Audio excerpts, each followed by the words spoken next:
everyone, welcome to Forbes Flash. Thanks for joining us this week. Talk about an earnings boost. Alibaba's Jack Ma grew his fortune by $1.3 billion in a single day this week.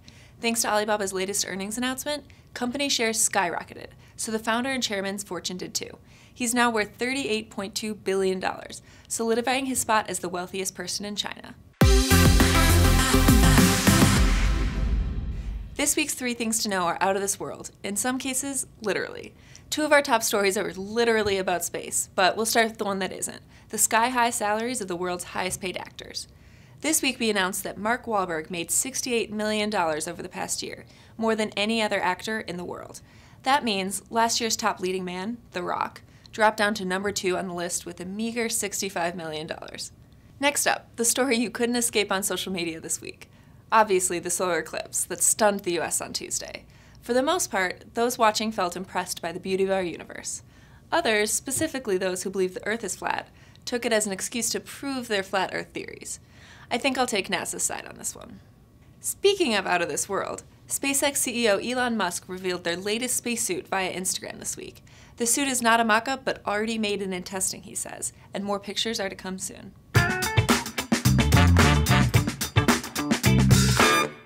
She landed on our 2017 30 Under 30 consumer technology list, and now Whitney Wolfe has landed herself in the news.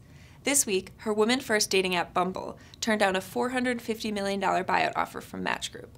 A successful acquisition would have meant Wolfe could be working for the company she sued just 3 years ago. For now, the company remains private and is launching a networking vertical this fall.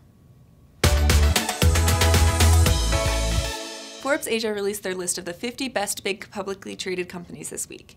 Chinese companies stole the show, with 29 of the top 50 based on the mainland. The top 2 most valuable, Alibaba and Tencent, are also ranked highest in net profits.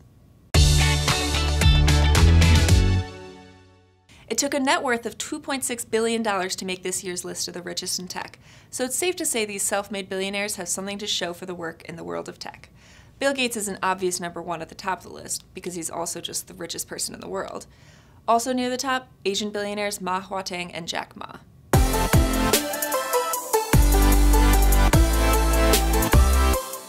I'm here with Matt Perez, Forbes Games producer, to talk about the SNES Classic Edition pre-orders that came out this week. So it was a little bit chaotic, right? Yes, and it was kind of predicted that it would be a total mess, as it often is. Nintendo doesn't produce a lot of these. They have a kind of a bad history of doing this.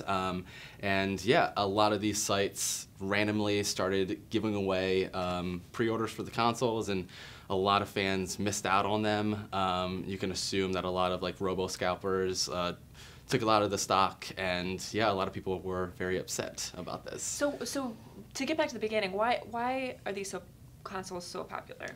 Nintendo kind of deals in nostalgia. They have such a long history. The SNES is considered one of the best consoles of all time. It has 30 classic games on it. And yeah, like they previously put out last year on November the NES Classic Edition, which is like their first major home console, and that, you know, ran out of production so quickly, and they never really replenished it. They stopped selling them in April, and now they're coming out with the Super NES, or the SNES Classic Edition, which a lot of people consider a little bit more modern. It's going to be, you know, more accessible for younger people, but you know, people love Nintendo games. They have Mario, Zelda. It's like their bread and butter is these like huge license, and again, they run out of stock. So they kind of are working in the nostalgia feeling, correct? Absolutely. You know, when it comes to, say, like a Sony, they have a lot of exclusives, but they're very new. They're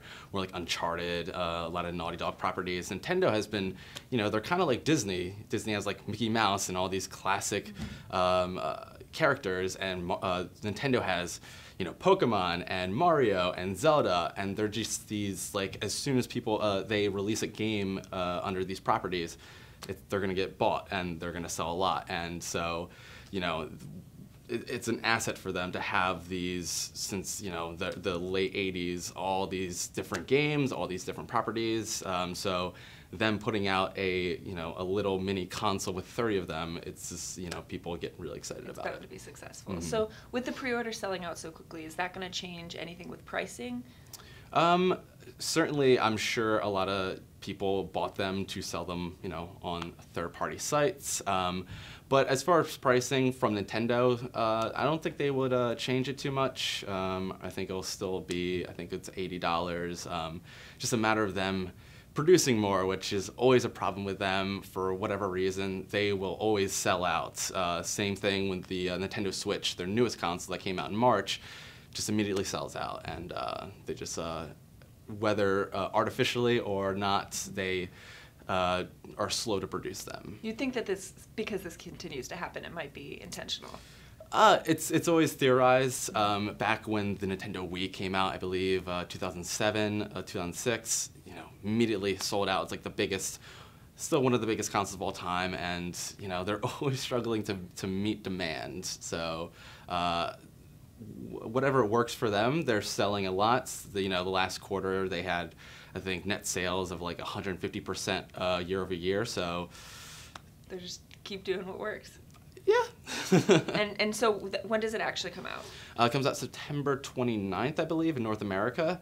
And hopefully they will continue to produce them, but there's a good chance that, like they did with the NES Classic Edition this year, they will discontinue it after 5 months and maybe move on to their next console in line, which is the Nintendo 64. So if you're looking to get one, you better get to stores right away, right? Absolutely. All right. Thank you so much. Thanks. Thanks for joining us. Tweet your feedback to us using #ForbesFlash, and we'll see you next week. Tune in every Friday morning. Same time, same place.